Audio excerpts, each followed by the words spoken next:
আসসালামু আলাইকুম রহমতুল্লাহি ওয়াবারাকাতুহু। সম্মানিত দর্শক, ব্যাংককে নরেন্দ্র মোদী এবং ডক্টর মোহাম্মদ ইউনূসের বৈঠক, এবং সেই বৈঠকে ডক্টর মোহাম্মদ ইউনূস শেখ হাসিনাকে বাংলাদেশে ফেরত দেওয়ার ব্যাপারে যে অনুরোধ করেছেন, এটি বাংলাদেশ ভারত সম্পর্কের ক্ষেত্রে একটি নতুন অধ্যায়। দ্বিতীয়ত, শেখ হাসিনার বিষয়টি একেবারে সরাসরি নরেন্দ্র মোদীর মুখের উপর তুলে ধরা হবে বা বলা হবে এটি ভারত যেমন কল্পনা করেনি, আমরাও তেমনি কল্পনা করিনি, আর আওয়ামী লীগ তো প্রশ্নই আসে না।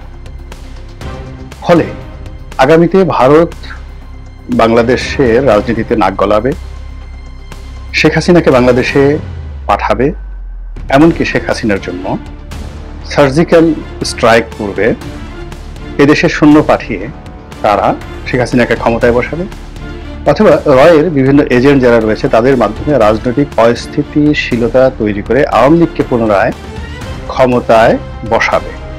এই পুরো যে ক্যালকুলেশনটির উপর একটা প্রলেপ পড়ে গেছে। এর ফলে অতীতে যে হিসাবগুলো ছিল বা অতীতে যে প্রেডিকশনগুলো ছিল সবকিছু উল্টে গিয়ে এখন নতুন আশঙ্কা দেখা দিয়েছে আওয়ামী লীগের মধ্যে। সেটি হলো যে ভারত কি শেখ হাসিনার সঙ্গে বেইমানি করলো বা করবে? যে শেখ হাসিনা, যে আওয়ামী লীগ ভারতকে দু হাতে দিয়েছেন সব কিছু, ট্রানজিট দিয়েছেন, ব্যবসা দিয়েছেন, বাণিজ্য দিয়েছেন। ভারতের কথা মতো তারা সেই 10 ট্রাক অস্ত্র মামলার বিচার করেছেন, একেবারে যেভাবে ভারত বলেছে ওভাবে বিচার করেছেন। ভারতের কথা মতো আমাদের এই জেলখানা থেকে বের করে অনুপ চেটিয়াকে ভারতের হাতে হস্তান্তর করা হয়েছে, এবং যে সকল ভারতীয় জঙ্গি গোষ্ঠী বিএনপি জামানাতে বাংলাদেশের মধ্যে ঢোকার সাহস পেত এবং এখান থেকে চীনের সহযোগিতা নিয়ে ভারতে তৎপরতা চালাতে পারত, বিশেষ করে আসামের উলফা, তাদেরকে পরিপূর্ণভাবে নির্মূল করে ভারতের বন্ধুত্বের আশায় আওয়ামী লীগ সবকিছু করেছে। এমনকি আমাদের রিজার্ভের একটি বিরাট অংশ সেটি আমেরিকার ফেডারেল রিজার্ভে না রেখে, কিংবা ব্যাংক অফ ইংল্যান্ডে না রেখে, কিংবা চীনে না রেখে এটি ভারতে রাখা হয়েছে। অলমোস্ট $2 বিলিয়ন মতো, আমি এক্স্যাক্টলি বলতে পারবো না, বাট আমি যেটা শুনেছি, এবং তাও আবার ডলারে নয়, রুপিতে। ফলে কি হলো, বাংলাদেশের টাকা ডলারে কনভার্ট করে রুপিতে পরিবর্তন করে ভারতে যেভাবে রাখা হয়েছে, এবং এখন যেভাবে রুপির মান কমে গেছে, ফলে ওই রিজার্ভে আমাদের কিন্তু বেশ একটা বিরাট ক্ষয়ক্ষতি হয়ে গেছে।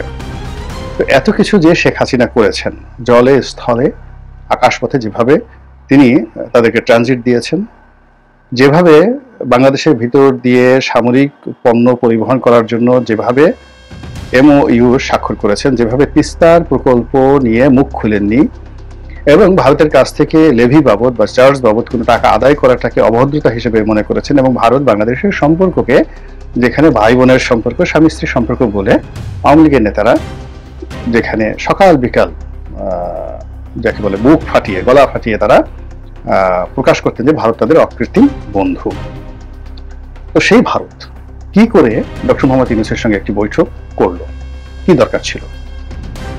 2 নম্বর হলো, আবার সেই বৈঠকের সময় যখন ডক্টর মোহাম্মদ ইউনূস এরকম একটা কথা বললেন শেখ হাসিনাকে ফেরত দেওয়ার বিষয়, সেটি নিয়ে ভারত একটা টু শব্দ উচ্চারণ করলো না, কিংবা যে কথাগুলো ইতিপূর্বে ভারতের পক্ষ থেকে ভারতীয় মিডিয়া বলার চেষ্টা করেছে যে যতদিন পর্যন্ত বাংলাদেশে একটি নির্বাচিত সরকার না আসবে ততদিন পর্যন্ত বাংলাদেশের সঙ্গে সম্পর্ক স্বাভাবিক হবে না। এই কথা দ্বারা যেটি স্পষ্টত বোঝানো হয়েছে সেটি হলো ডক্টর মোহাম্মদ ইউনূসের সরকার নির্বাচিত সরকার নয়, এবং তারা এটিকে বৈধ মনে করেন কি করেন না সেটা দ্বিতীয় প্রশ্ন। কাজেই তাদের সঙ্গে কোনো লং টার্ম সম্পর্কে তারা যাবে না। ডে টু ডে যে সমস্ত কর্মকাণ্ড হয়েছে ভারতের সঙ্গে ব্যবসা বাণিজ্য, সেগুলো চলতে থাকবে। কিন্তু এই কথা থেকে একদম 180 ডিগ্রি অ্যাঙ্গেলে উল্টে গিয়ে এমন কি হলো ভারতের, যে তারা ডক্টর মোহাম্মদ ইউনূসের সঙ্গে বৈঠক করলেন এবং স্বয়ং নরেন্দ্র মোদী শেখ হাসিনাকে ফেরত দেওয়া হবে এই কথা তিনি শুনে গেলেন, এবং একটি টু শব্দ করতে পারলেন না। ডক্টর মোহাম্মদ ইউনূসকে একটা কাউন্টার প্রশ্ন করতে পারলেন না, নট এ সিঙ্গেল কাউন্টার প্রশ্ন।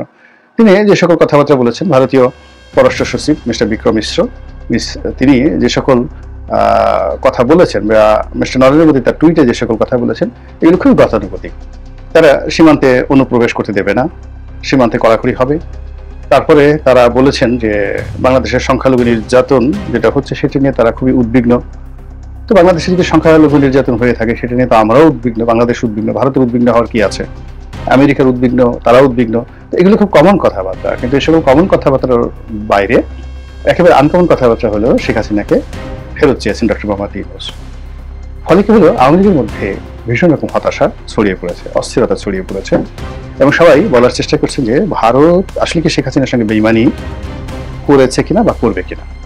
যদি সত্যিকার অর্থে ডক্টর মোহাম্মদ ইউনূসের হাতে শেখ হাসিনাকে প্রত্যাবর্তন করতে দেয়া হয় বা প্রত্যাবর্তন করা হয়, ও মাই গড, আওয়ামী লীগের জন্য একটা ডিজাস্টার হয়ে যাবে, ভীষণ রকম ডিজাস্টার হয়ে যাবে। আওয়ামী লীগের যারা ভারতে পালিয়ে আছেন, অনেক স্ত্রী পুত্র নিয়ে, অনেকে একাকী, অনেকে সারা ভারতে ছড়িয়ে আছেন, তাদের সবার মধ্যে কিয়ামতের আতঙ্ক শুরু হয়ে যাবে। ইতিমধ্যে আমাদের বাংলাদেশের বিভিন্ন সোশ্যাল মিডিয়াতে আমরা দেখতে পাচ্ছি বা কথাবার্তা শুনতে পাচ্ছি, সেটি হলো যে ভারতে এই অবৈধ আওয়ামী লীগ নেতাদেরকে ধরার জন্য একটা সাঁড়াশি অভিযান চালানো হবে। এটি সত্য মিথ্যা আমরা বলতে পারবো না, কিন্তু বাংলাদেশে এই ধরনের কথাবার্তা হচ্ছে। যেখানে ডক্টর মোহাম্মদ ইউনূসের সঙ্গে নরেন্দ্র মোদীর একটা বৈঠক হতে পারে আমরা বিশ্বাস করতে পারিনি, কিন্তু সেটা হয়েছে। তো সেক্ষেত্রে যদি বাংলাদেশে যারা পালিয়ে আছে তাদের সবার বিরুদ্ধে মামলা আছে, মোকদ্দমা আছে, তাদের ব্যাপারে সরকার ফুটনোট পাঠায়, ভার্বাল নোট পাঠায় এবং ইন্টারপোলের মাধ্যমে রেড অ্যালার্ট জারি করে, ফলে তাদেরকে ধরার জন্য যদি ভারতীয় পুলিশ সেটি কার্যকর করে, তাহলে বোঝার চেষ্টা করেন যে কি অবস্থা তৈরি হয়ে যাবে। এর কারণ হলো ভারত তো সবার জন্য ঝুঁকি নিতে পারবে না।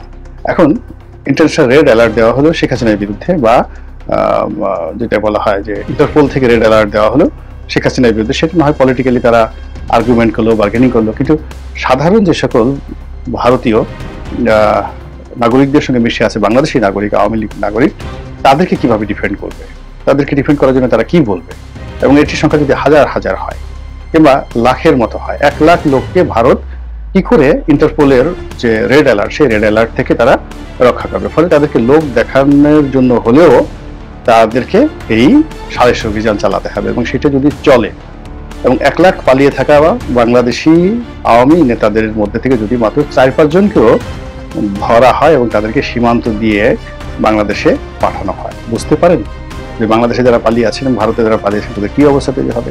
ফলে কি হচ্ছে, আওয়ামী লীগ নেতাদের মধ্যে প্রচন্ড রকম আতঙ্ক দেখা দিয়েছে, ভয় দেখা দিয়েছে, এবং সেই ভয়টা মিস্টার নরেন্দ্র মোদী এবং তার সরকার কিভাবে দূর করবেন সেটি এখন খুবই বিবেচ্য বিষয়। এবং সেটা যদি দূর করতে না পারেন, তাহলে বাংলাদেশের সঙ্গে আসলে ভারতের যে সম্পর্ক, এটি আওয়ামী লীগ যেভাবে গড়ে তুলেছে বা আওয়ামী লীগ যেটা দিয়েছে, ওটা আসলে অন্য কেউ দিতে পারবে না।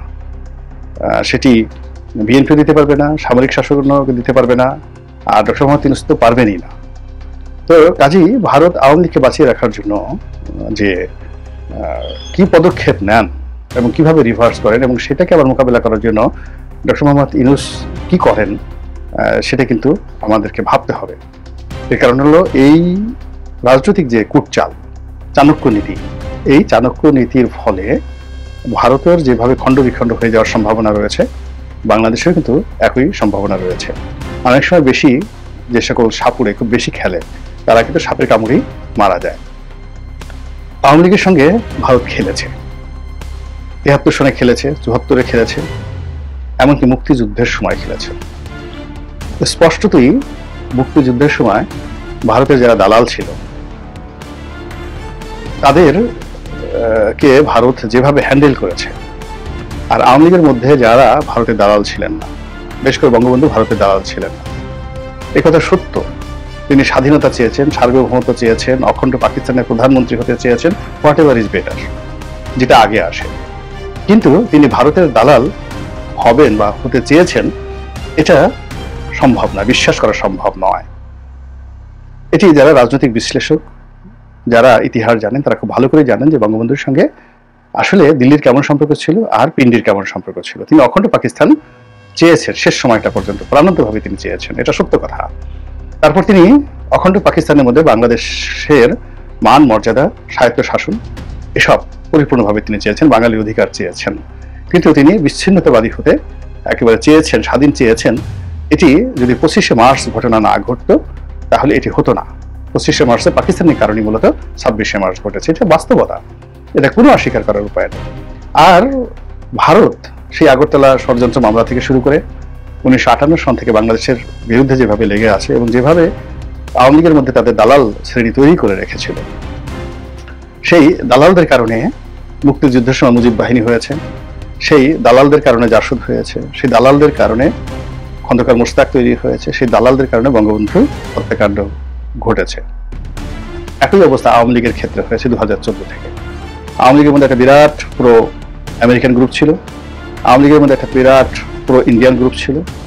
আর তারা শেখ হাসিনাকে সকালে একবার আমেরিকার দিকে নিয়ে যেতেন, বিকেলে একবার ভারতের দিকে নিয়ে যেতেন, আর ভোর রাত্রে নিয়ে যেতেন চীনের দিকে। আর এই তিন ধরনের সিদ্ধান্ত নেওয়ার কারণে, প্রতিদিন 3 ধরনের মনোভাবের কারণে শেখ হাসিনা কোনো পক্ষের বিশ্বাস এবং আস্থা অর্জন করতে পারেনি। ফলে শেখ হাসিনাকে একটা শিক্ষা দেওয়ার জন্য ভারত বিভিন্ন সময় চেষ্টা করেছে, চাপ প্রয়োগ করেছে, অপমান করেছে, কষ্ট দিয়েছে, এবং তারই ধারাবাহিকতায় এই লাস্টে যে ঘটনাটি ঘটছে সেই ঘটনার প্রেক্ষাপটে তিনি এখন দিল্লিতে আছেন। কাজেই দিল্লি যদি তাকে বাংলাদেশের হাতে তুলে দেয়, এটা অস্বাভাবিক কিছু নয়। আল্লাহ আমাদের সবাইকে হেদায়েত দান করুন এবং হেফাজত করুন। আসসালামু আলাইকুম ওয়া রাহমাতুল্লাহ।